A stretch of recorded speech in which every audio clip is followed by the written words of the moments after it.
मराठा समाजाचे राज्यभरात लाखोंच्या संख्येने मोर्चे निघाले। जिल्हावार निघणारे हे मोर्चे पूर्ण झाल्यानंतर औरंगाबादला आयोजकांची एक बैठक झाली आणि या बैठकीमध्ये 9 जणांच्या तज्ञ समितीची घोषणा करण्यात आली। या समितीमध्ये पहिलं नाव होतं निवृत्त न्यायमूर्ती पी.बी. सावंत यांचं। हे नाव यासाठी महत्त्वाचं होतं की मंडल आयोगांच्या शिफारशीनंतर न्यायालयामध्ये एक खटला दाखल करण्यात आला। इंदिरा सहानी या नावाने तो खटला ओळखला जातो, ज्यामध्ये आरक्षण कोणाला देण्यात यावं या संदर्भात न्यायालयाकडून काही मार्गदर्शक तत्व देण्यात आली आणि ही तत्व देताना न्यायमूर्तींचं जे खंडपीठ होतं त्या खंडपीठावरती पी.बी. सावंत सर होते। त्यामुळे त्यांची भूमिका या एकूण आंदोलनाबाबत आणि मराठा आरक्षणाबाबत महत्त्वाची ठरणार होती। परंतु आता 9 ऑक्टोबरला तज्ञ समितीची घोषणा करण्यात आल्यानंतर जवळपास 2 महिन्यानंतर सावंत सरांनी त्या तज्ञ समितीपासून फारकत घेतली आहे, स्वतःला त्यापासून वेगळं केलंय। हे असं का? सर, 9 ऑक्टोबर आणि आज जवळपास 2 महिने होत आलेत, आता तुम्ही का फारकत घेताय? 9 ऑक्टोबरच्या सभेमध्ये जी माझी नियुक्ती करण्यात आली ती मला न विचारता करण्यात आली होती, परंतु मी त्याला आक्षेप घेतला नाही, कारण लोकांचा गैरसमज होईल म्हणून। त्या समितीमध्ये कोण आणि किती लोक होते याची मला माहिती नव्हती। पुढे त्याची फक्त एकच सभा झाली, ज्या सभेला मला त्यांनी आमंत्रण दिलेलं होतं, ते पुण्यामध्ये होतं। त्या सभेला मी जाऊ शकलो नाही। त्याच्यानंतर कुठलीही सभा झाल्याचं मला माहीत नाही, निदान मला आमंत्रण नव्हतं। जी सभा पहिली झाली असं मी सांगतो, त्या सभेतही कुठले निर्णय घेण्यात आले असं नाही, निदान त्याची मला माहिती सुद्धा देण्यात आलेली नव्हती। त्यामुळे आत्ता 2 महिन्यांनी प्रथमतःच मला असं सांगण्यात आलं की या समितीने काही निर्णय घेतले आणि त्या निर्णयाप्रमाणे एक निवेदन आमदार, खासदार, मंत्री, मुख्यमंत्री यांना देण्यात आलेलं आहे। ते निवेदनही मी पाहिलेलं नाही, कारण ते निवेदन माझ्याकडे पर्यंत आलेलं नाही। आणि त्यात अशा काही गोष्टी घालण्यात आल्यात असं मला सांगण्यात आलं की अॅट्रॉसिटीज ऍक्ट मधल्या 2-3 कलमं रद्द करावी वगैरे वगैरे वगैरे। तेव्हा प्रश्न माझ्यापुढे असा उभा राहिला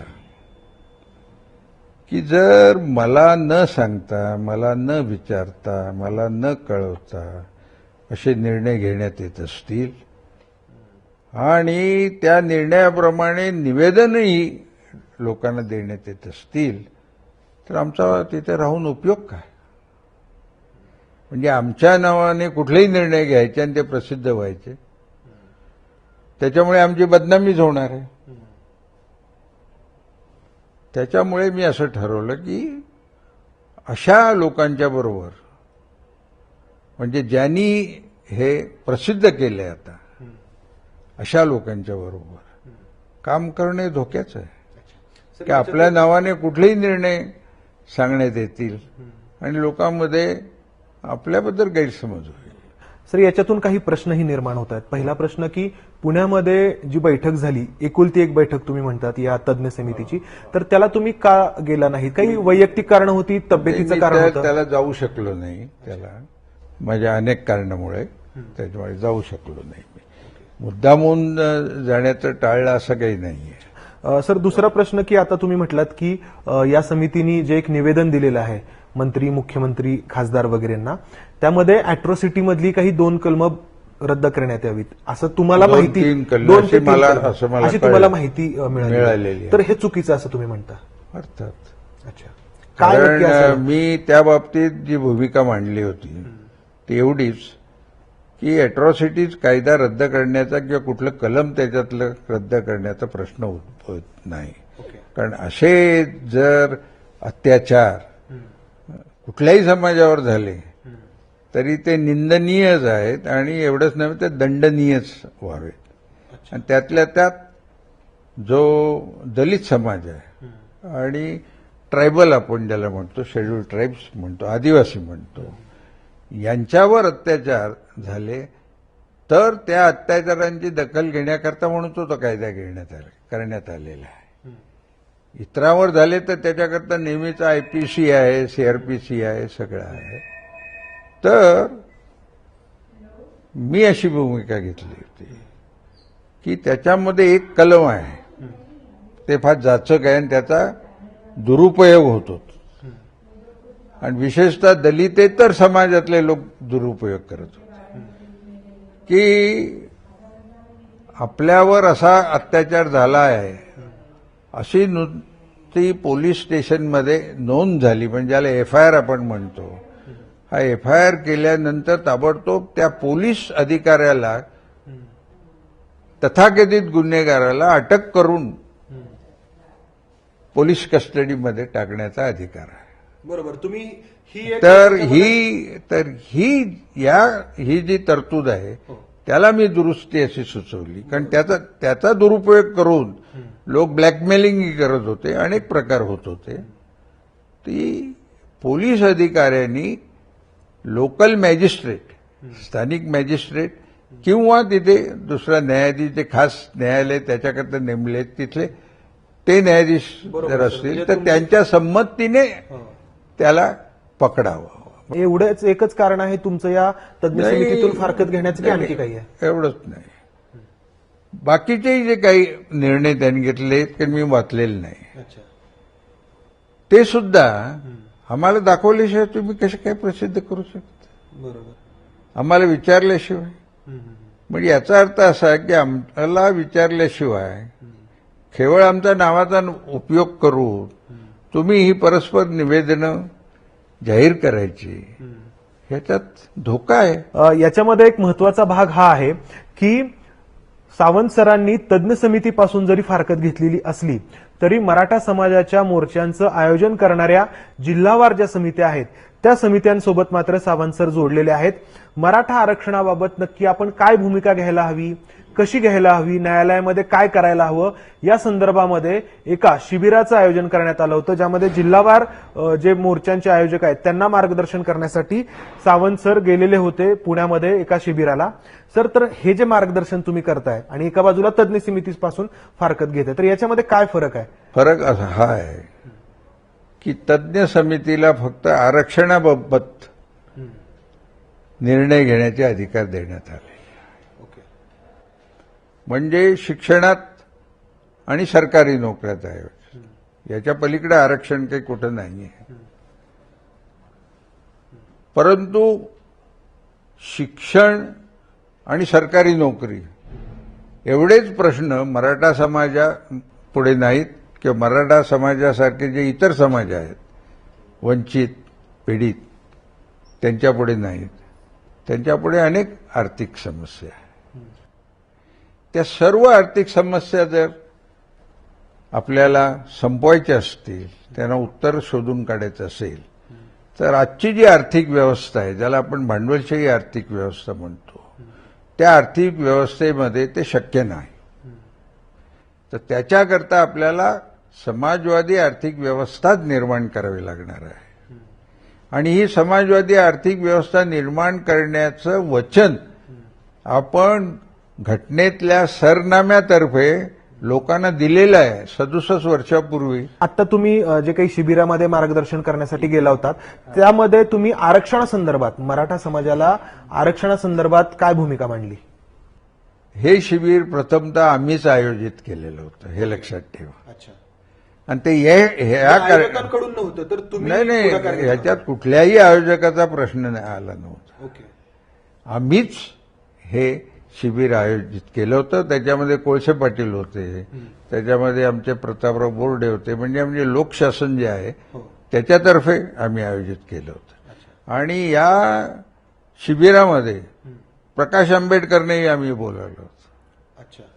कम्युनिस्ट नेते भालचंद्र कांगो हेही हजर होते आणि अर्थात मराठा समाजातले पुढारी बरेच ज्येष्ठ सहकारी तिथे हजर होते.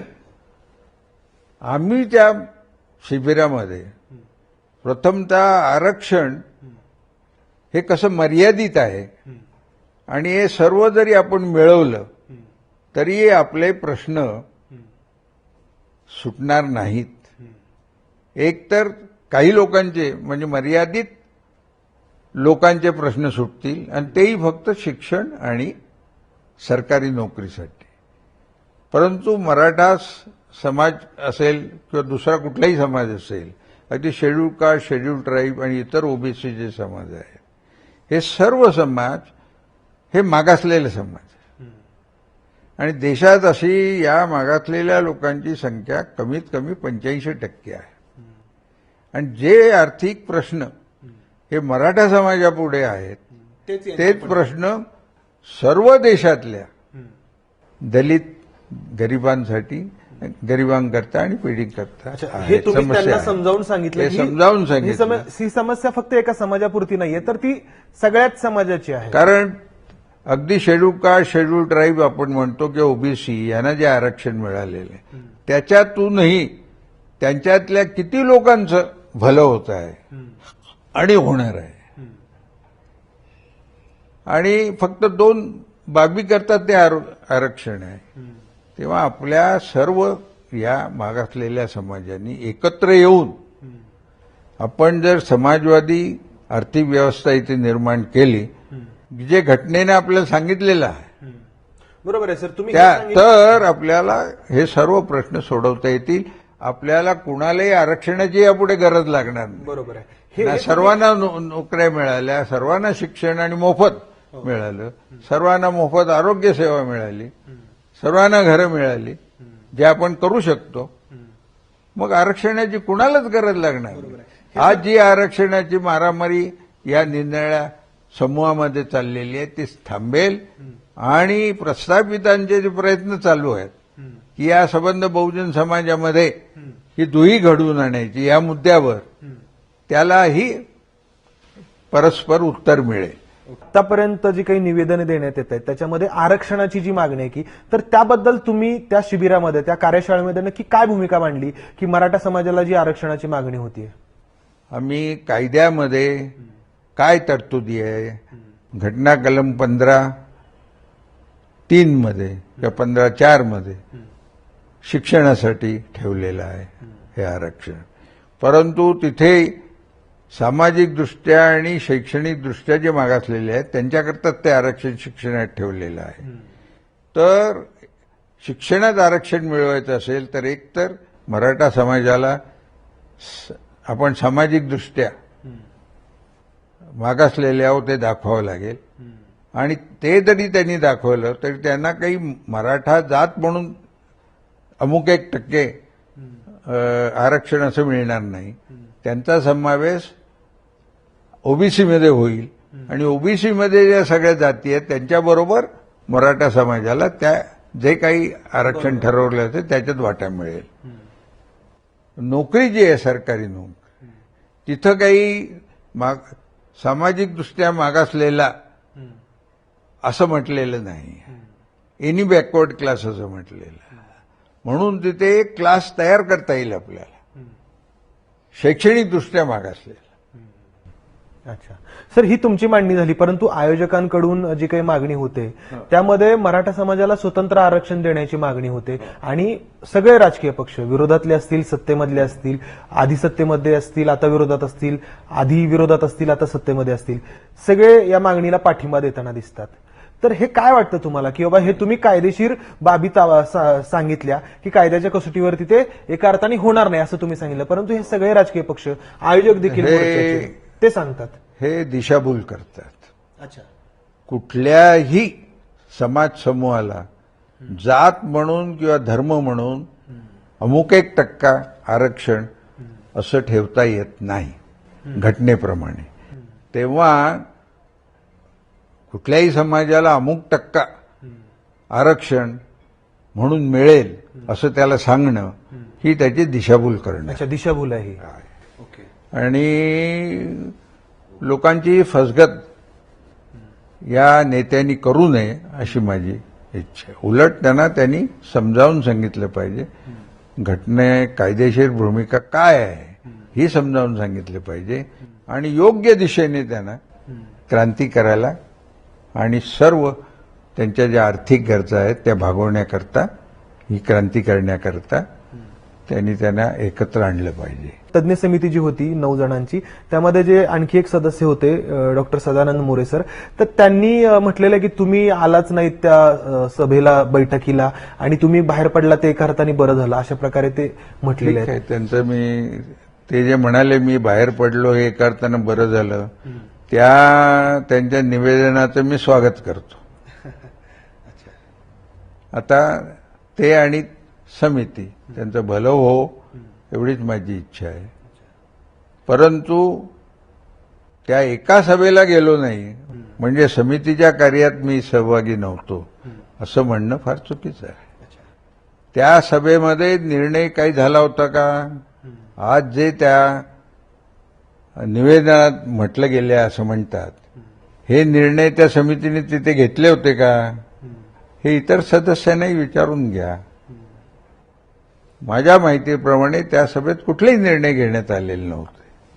त्याच्यामुळे मी न गेल्यामुळे काही नुकसान झालं त्या समितीचं असं नाही. आणि त्याच्यानंतर सभा घेण्यातच आली नाही. आणि त्याच्यानंतर जे आलं आम्हाला सांगण्यात येत आहे ते हे निवेदन तयार करण्यात आलेलं आहे. सर, आता मराठा मोर्चे ज्या वळणावरती आहेत, ज्या टप्प्यावरती आहेत, त्या टप्प्यावरती या मोर्चांनी, या सगळ्या समाजांनी कसं पुढे जायला पाहिजे असं तुम्हाला वाटतं? या मराठा क्रांती मोर्चात जे लोक सामील झालेले आहेत त्यांनी सर्व समाजांना, सर्व गरीब, दलित, पीडित, वंचित समाजाने एकत्र केलं पाहिजे. ते जर स्वतःला सुद्धा गरीब, पीडित आणि दलित मानत असतील, वंचित मानत असतील, तर त्यांनी पुढाकार घेऊन या समाजाने एकत्र केलं पाहिजे आणि घटनेनं आम्हाला जी क्रांती करायला सांगितलेली आहे ती क्रांती करायला पाहिजे, त्याची सुरुवात करायला पाहिजे. आज या सर्व समाजामध्ये जी फूट पाडण्यात येत आहे, त्यांची भांडणं लावण्यात येत आहेत आरक्षणाच्या मुद्द्यावर, हे जे प्रस्थापित वर्गाकडून होत आहे त्याला आळा बसेल, सर्व एकत्र येईल, खऱ्या अर्थानं इथं देशामध्ये एकजूट होईल आणि सर्व वंचितांची, गरिबांची एकजूट झाली तर देशाची एकजूट होईल, देशात ऐक्य निर्माण होईल. आणि हे फक्त जातीचा प्रश्न आहे, धर्माचा सुद्धा प्रश्न आहे.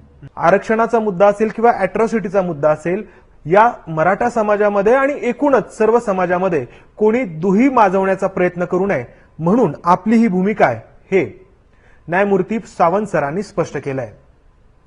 या मुलाखतीमध्ये आपण इथंच थांबूयात. तुम्ही पाहत रहा एबीपी माझा.